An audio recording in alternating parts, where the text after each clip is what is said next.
Basi tunaendelea Malaki 3 mstari wa 9 na wa 10.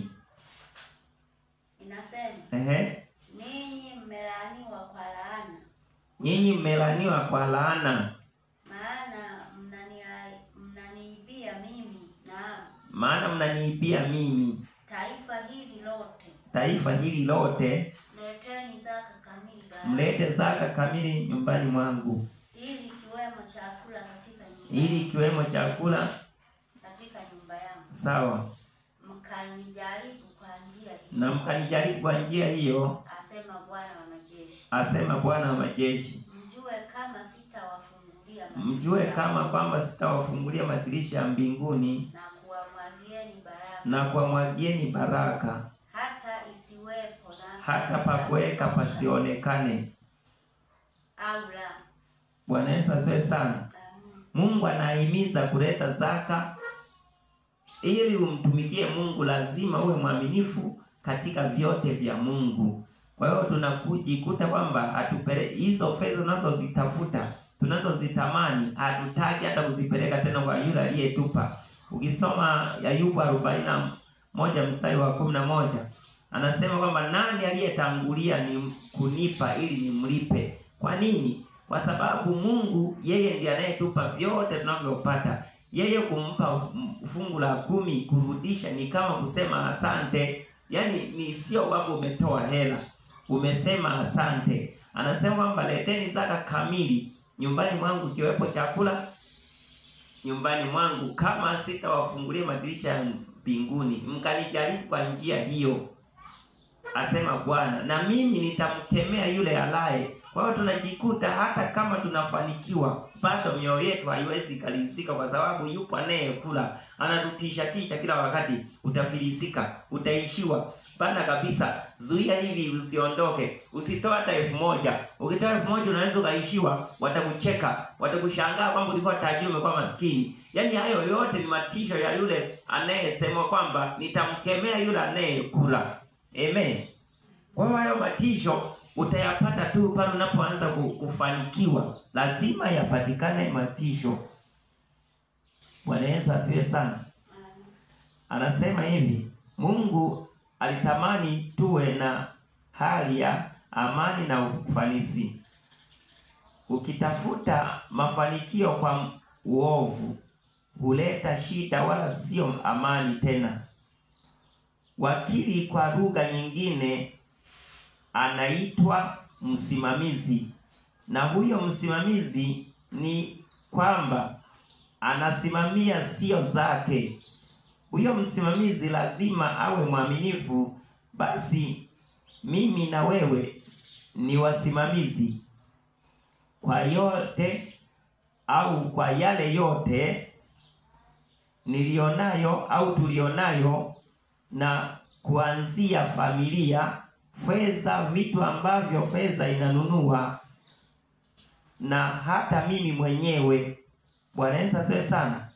Kwa hiyo sisi ni wasimamizi. Lugha nyingine ya mwakili ni msimamizi. Na anasimamia nini? Anasimamia vyote, kuanzia yeye mwenyewe, fedha na vitu vinavyonunuliwa na fedha anavisimamia. Kama umenunua speaker, umenunua sabufa, umenunua TV, umenunua mbuzi, umenunua kondoo, umenunua ng'ombe, lazima uwasimamie wale, watunze, wajali, waangalie kila wakati. Ndio maana usema kwamba sisi ni wasimamizi. Kama ni wasimamizi lazima tuwe waaminifu. Tunapotenda kazi ya Mungu, tunapotenda kazi ya familia, lazima kwenye familia zetu tuwe wasimamizi waaminifu.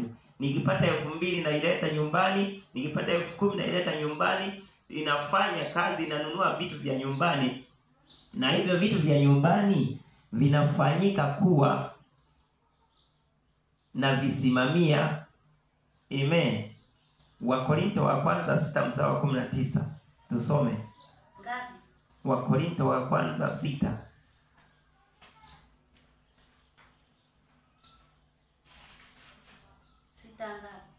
6 mstari wa 19.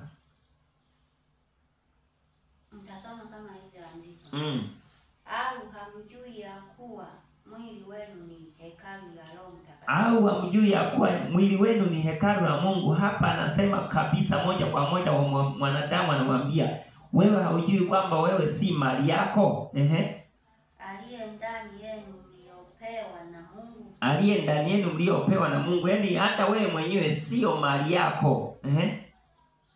Wala ninyi si mali yenu wenyewe. Wala sisi si mali yetu wenyewe. Maana mlinunuliwa kwa thamani. Sababu ya kuwa sio mali yetu, tumenunuliwa kwa damu ya thamani. Sio kwamba eti unamiliki vitu unajisahau kwamba wewe mwenyewe unasimamia tu hivyo vitu ulivyo navyo, sio vya kwako, na unasimamia sio za kwako, na bado hata wewe mwenyewe unajisimamia. Ndio maana usifanye uasherati, utakumbana na magonjwa. Usifanye uzinzi, usifanye jambo lolote la kwamba uchezee mwili wako au maisha yako. Utakutana na vitu ambavyo vinaweza kuharibu maisha ya familia yako au watoto wako, au vitu vyako ulivyokuwa na vinunua unavitumia katika matibabu. Kwa hiyo wewe ndio unasimamia halisi, ambao unasimamia hata mwili wako mwenyewe, kwa sababu sio mali yako hata mwili wako mwenyewe. Sasa basi mtukuzeni Mungu katika miili yenu. Mtukuzeni Mungu katika miili yenu. Kwa hiyo Mungu ni wakutukuza katika mwili wangu. Ninaenda kwa ibadani, ninaenda shambani, ninaenda kuhubiri, ninaenda kila ninachokifanya ili Mungu atukuzwe. Sio ninachofanya ili Mungu atukanwe, aambiwe kwamba huyu sasa ni mtumishi gani, huyu hamna. Mungu inatakiwa atukuzwe katika mwili wangu ninayoyafanya yote, Mungu aonekane yeye. Amen. Misali 28:20. Kwa hiyo Mungu anatamani sisi tuonekane ufanisi na amani. Tuwe na ufanisi na amani, tuwe na amani katika kazi zetu, tuwe na usimamizi katika familia zetu, tuwe na ulinzi katika hata afya zetu. Tusiende tu tunaenda 28:20. Misali. Bwana Yesu asifiwe.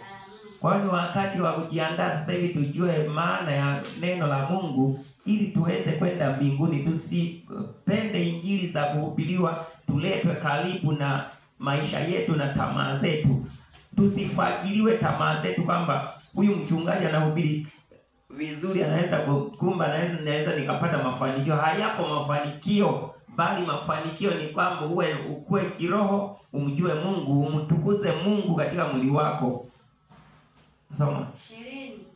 Mtu mwaminifu atakuwa na baraka tele. Mtu mwaminifu atakuwa na baraka tele. Kwa hiyo msimamizi lazima awe mwaminifu, na mtu mwaminifu atakuwa na baraka tele, hazitapungua maisha yake yote. Haijalishi atakuwa navyo vingi au vichache, lakini bado atakuwa na amani na ufanisi. Atakuwa na amani katika hivyo vitu ambavyo anavyo. Ataridhika kwa sababu ni vya kwake, ni vya halali. Atasema sawa, Mungu amenibariki hivi. Hata tamani vya watu ambao yeye hana, anatamani watu wengine wanavyo.